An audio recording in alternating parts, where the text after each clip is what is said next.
Le Canada a participé à cette semaine au sommet des leaders nord-américains ici à la ville de Mexico. J'ai aussi eu des rencontres bilatérales productives avec notre hôte, le président López Obrador, et avec le président Biden. On a fait avancer nos priorités communes, comme la croissance économique, que ce soit de renforcer nos chaînes d'approvisionnement ou de créer des bons emplois pour la classe moyenne.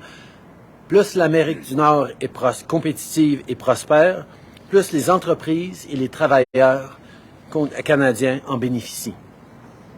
Since President Biden took office, we've made a lot of progress together on our shared priorities. Our work continues this week, and it will continue in March, when we'll host President Biden in Canada. Here in Mexico City, he and I talked about many important issues, including borders and transportation.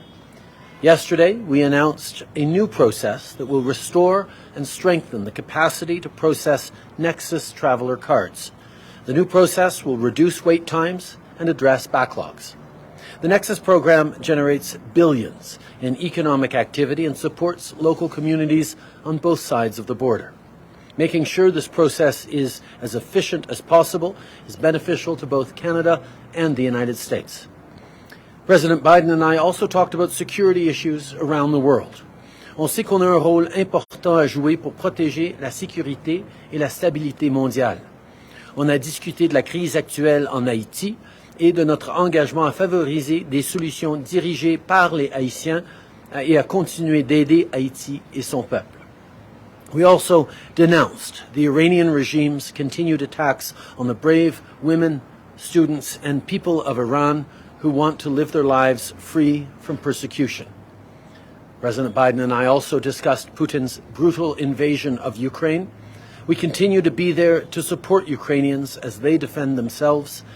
Yesterday, we announced that Canada is purchasing a national advanced surface-to-air missile system from the United States to donate to Ukraine.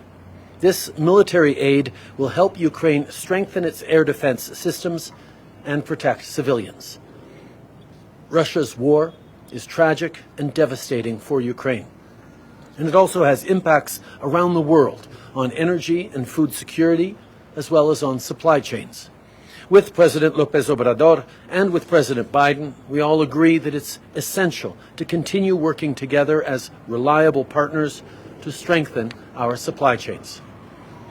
This week, I also had many meetings with CEOs and business leaders from Mexico and the United States. I made it clear that Canada is a great place to invest. We have critical and valuable resources.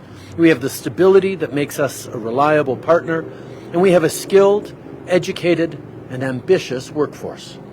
Canada is rapidly becoming the reliable energy and tech supplier a net zero world will need. And business leaders and partners are noticing it. For example, Canada has gone up from 5th in the world to 2nd when it comes to the battery supply chain. Critical minerals are essential to build batteries and electric vehicles, but also laptops, smartphones, and the semiconductors that they need. With Mexico and the United States this week, we launched the North American Alliance for Semiconductor Supply Resilience. This will help our governments work with industry to identify opportunities, increase investment, and strengthen and expand semiconductor supply chains within North America. This continent should and will be at the forefront of global innovation and sustainability, and more collaboration will continue to be the key to our success. Pendant qu'on continue notre travail pour faire croître l'économie, on s'assure aussi que les gens sont au centre de cette croissance. C'est important de s'assurer que personne ne soit laissé pour compte. Cette semaine, on a réitéré que nos 3 pays doivent continuer leurs efforts pour éliminer la discrimination et le racisme systémique, parce que chaque personne mérite d'avoir une chance réelle et équitable de réussir. With President López Obrador, we created the Canada-Mexico Action Plan. This is our shared vision to build more prosperous, sustainable, safe, and equitable societies. The plan includes initiatives to advance gender equality and women's rights. We're also modernizing cooperation between our 2 countries on Indigenous issues. Our countries signed a memorandum of understanding that will move us both forward on reconciliation and the empowerment of Indigenous peoples. Whether it's growing the economy and making sure no one is left behind, creating good jobs for the middle class, protecting our environment, strengthening our supply chains, empowering people, or standing up for democracy, Canada will always step up and partner with Mexico and the United States. Je veux remercier encore une fois le Mexique et le président López Obrador de nous avoir reçus pour cet important sommet cette semaine. J'ai bien hâte de poursuivre notre collaboration dans les mois et les années à venir pour bâtir un meilleur avenir pour l'Amérique du Nord et pour les Canadiens. Merci tout le monde, j'ai bien hâte de prendre vos questions. Merci beaucoup, Monsieur le Premier ministre. On va commencer la période de questions pour 20 minutes. One question, one follow-up, 20 minutes of questions, starting with the first reporter from the Globe and Mail. Hi, it's Steve Chase here. Thanks for taking the questions. I want to ask you about Haiti. I want to follow up. There's been an expectation for months now that Canada might lead a military mission to Haiti. And my question for you is, given all our other commitments in the world, Latvia, Operation Reassurance, the rapid response required from NATO, our increased deployments in the Indo-Pacific, has Canada run out of soldiers to supply a mission to Haiti? And the second question, or the additional question is, what exactly has the United States asked of you with respect to Haiti? Could you please be clear on that? Canada has long been a friend to the people of Haiti, and we will continue to be. For the past 3 decades, we have engaged in Haiti in many different ways, in many different situations, with military support, with police support, with a range of supports, and we will continue to be there for the people of Haiti. What is particularly important in this situation is that the Haitian people themselves be at the center of the support, the building of stability, and the resolution of the crisis in Haiti right now, which is why our focus and how we have already stepped up significantly is on assisting in doing just that. First of all, with sanctions that have caused real response from the country's elites in terms of allowing for greater stability, but we know there's more to do, and that was certainly something that we talked about with the United States and continue to talk about with other partners on increasing the sanctions on the Haitian elites. We've also stepped up in our direct support for the Haitian National Police. We know that they have to be at the center of solving the security issues and restoring stability to the country. So we will be there and continue to be there for that. We've been shipping equipment. We've been working closely on opportunities to work with them, and we will continue to. Right now, that process and that kind of support we're giving is making a difference on the ground. We're all very aware that things could get worse in Haiti, and that's why Canada and partners, including the United States, are preparing various scenarios if it does start to get worse. But we also know that right now, what is effective is empowerment of the Haitian National Police to solve the situation themselves and support for the Haitian people through humanitarian support and others, while at the same time we're holding the political class and the economic class to account. That's what we will continue to do, but we are always ready to do more if it becomes necessary. In regards to our conversations with the United States, it's been centered around making sure that what was called for in the UN resolution in September actually happens. That is, the sustained free flow of food, water, medicines, and fuel to the Haitian people. That's what Canada's efforts to date have been helping in resolve, and that's what we're going to continue to focus on, and that's certainly what the United States and others is continuing to look to Canada to be leading on as we are. En français? In French as well, please. La situation en Haïti est désolante et c'est pour ça que le Canada, comme on l'a été depuis des décennies, va continuer d'être là pour le peuple haïtien. Mais on sait que toutes les interventions étrangères, au fil des dernières décennies n'ont pas pu prévenir qu'on en arrive à cette situation déplorable actuellement.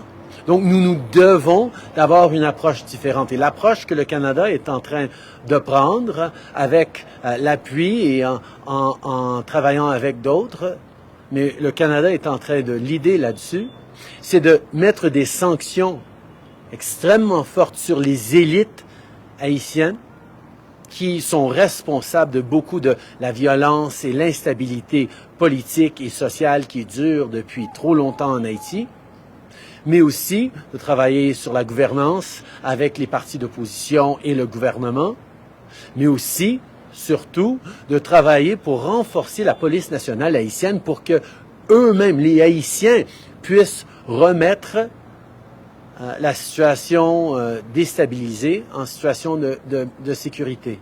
C'est pour ça que nous allons continuer notre travail pour aider et appuyer ceux qui font ce travail sur le terrain.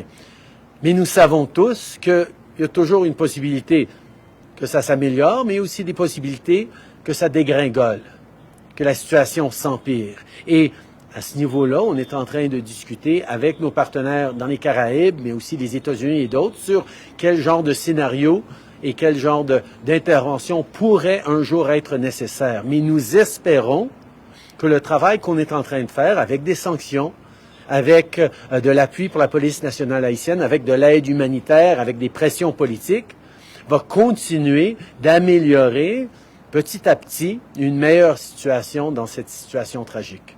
Next question. Hi, Prime Minister. Thanks for doing this. We wanted to put this question to the U.S. President yesterday, but David was thwarted by what we'll call technical issues. But the President, when he speaks to a domestic audience, he speaks obviously a lot about U.S. protectionism, but when he gets into these sorts of international fora, that messaging goes away and we hear about friends, partners, and allies. I'm wondering if 2 years into his mandate, and I appreciate that I'm asking you to kind of pinch hit for him here, but do you have a sense of how it is that the U.S. squares these two perspectives, one domestically being end-to-end U.S. supply chains, and then internationally talking about working with other countries? And as a follow-up, do you have a sense that perhaps now that he's been in office for a couple of years, that maybe that is beginning to taper off a little bit, that maybe some of the messaging from you, from Mexico, from others is starting to get through? Where are we on that at this point? I actually suggest and agree with President Biden that there is no contradiction between looking out for the well-being of workers in your own country and working closely with friends and allies like Mexico and Canada. Certainly, that's what we're doing as a country. We're ensuring that, yes, we are sticking up for Canadian jobs and creating Canadian industry and taking advantage of the tremendous opportunities that Canada has to succeed in international trade and international markets. And we're doing it by leveraging the incredible advantages we have on the continent. That's exactly what President Biden has been focused on. And to be even more direct about it, if there actually was a contradiction between sticking up for America first and working with your friends, the previous president would have succeeded in scrapping NAFTA. But he didn't, because we worked very hard alongside American labor and business and partners in Mexico and across Canada to demonstrate that working with partners and close allies like Canadians and Mexicans actually creates jobs and prosperity for the American middle class, creates opportunities for us all. And that's what this particular gathering has been entirely focused on, understanding that the three of us working together are an extraordinarily competitive continent that can take on the world and take on the challenges caused by the shifting geopolitics around the world, whether it be China or Russia and other places, and thrive while ensuring prosperity for our citizens as well. So, as politicians, we will We will put the emphasis in different places depending on where and to whom we are speaking. But the fundamental truths that we all do better when we work together, and that our own citizens do better when we work together, is something that has become ever more clear over the past years and has certainly been at the center of our discussions today. Next question. Hi, Prime Minister Brian Platt with Bloomberg. I just had a question about a couple of trade issues. On Mexico's energy policy, which we know Canada and the U.S. oppose, could you tell us what kind of conversation you had about that today and yesterday? How hard did you push back on it, and what did you hear in response? And secondly, on semiconductors, you talk about the collaboration that's needed in this industry, but the U.S. has also brought in massive incentives on it. So are you looking at passing Canadian incentives to encourage that industry to build up in Canada as well? First of all, on energy reforms, as you heard President López Obrador speak at the beginning of our expanded bilat today, this was an issue that we had very direct conversations about. It's a follow-up on the conversations I had with him last year when we were in Washington, where I highlighted the fact that significant Canadian investment in renewable energy in Mexico was a good thing. A good thing for the Mexican economy, a good thing for the environment here and around the world, and we wanted to make sure that that continued. He was, of course, very receptive to the good work that Canadian companies and Canadians in general are doing in terms of fighting climate change and protecting the environment, and pledged to continue to work very closely with us to ensure that we're able to move forward in a way that is beneficial, obviously, for Mexico, but also for the planet and for Canadian investors. There will always be challenges, even between friends, when we're talking about big investments and making the kinds of transformative changes that we're going to need to fight climate change. But our ability to work through those, our ability to resolve disputes, is always going to depend on how we engage in positive, constructive ways, and how we know that we're not looking for win-lose scenarios, but win-win-wins. That's what NAFTA is, and that's what we do across this continent can and should be. In regards to semiconductors, the world has realized that an over-reliance on any one region for semiconductors will have dire consequences on the economy that we're building for the future. Canada has a significant role to play in the semiconductor industry. What exactly that role is still somewhat to be determined. We have one of the largest semiconductor assembly plants in North America in Bromont, Quebec. And when we say assembly or packaging, it's actually putting the chips together so that they can function in the best possible ways. So it involves a lot of R&D and involves a lot of advances. We also have critical minerals industry developing that's going to be a source of what is needed to build those semiconductors. Our focus is on making sure that Canada and Canadians are a part of this semiconductor ecosystem. What part gets built here and what happens there. I think we've demonstrated through the auto industry that as we built integrated ecosystems where parts can flow back and forth, where different people do different things, there's room for all of us to benefit, especially as the world increasingly will turn to North America as a reliable supplier of high quality, environmentally responsible, properly labor standards produced high-tech goods in the future. And Canada will always have a big piece of that.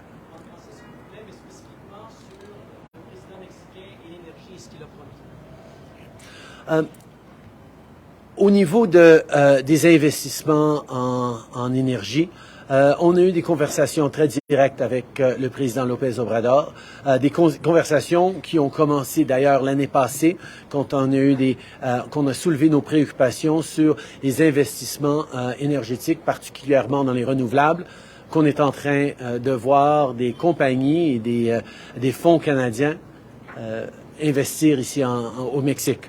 On a souligné que c'est important, oui, de protéger des emplois et l'économie mexicaine, mais c'est aussi important de protéger l'environnement et d'assurer un bon partenariat avec des investisseurs étrangers, particulièrement des investisseurs canadiens. Le président López Obrador a été très ouvert à rencontrer différentes compagnies, à travailler avec nos ministres et nos fonctionnaires pour s'assurer que nous sommes en train de régler ces petits différends. Il va toujours avoir des enjeux sur lesquels on va devoir travailler en tant que grandes économies qui travaillent ensemble, mais notre capacité de chercher des solutions gagnant-gagnant et pas de vouloir gagner pour faire perdre l'autre, caractérise nos relations et me donne énormément d'optimisme qu'on va pouvoir régler ces préoccupations. Next question. Janice McGregor from CBC News. The Mexican president is your second trade skeptic populist that you've had to deal with and defend Canadian trade interests. Wondering if there was anything at all from your talks, from the push by President Biden, that has moved the sticks even a little when it comes to things like GMO corn or the energy discrimination against foreign investors that we're talking about. Did you get any progress with this guy, or are these things moving to lawyers and NAFTA dispute panels? Actually, Janice, I disagree with your characterization of President López Obrador as a trade skeptic. The conversations we had over the past few days were very much focused on the opportunity a more integrated North American trading system will have in leveraging our advantages in taking on the world, in replacing other sources of manufactured goods or minerals from around the world that are obviously becoming less reliable. He has been extremely positive about the increase in trade that we've seen over the past years between Mexico and Canada and across the continent. He's been extremely enthusiastic about the increase in Canadian investment in Mexico.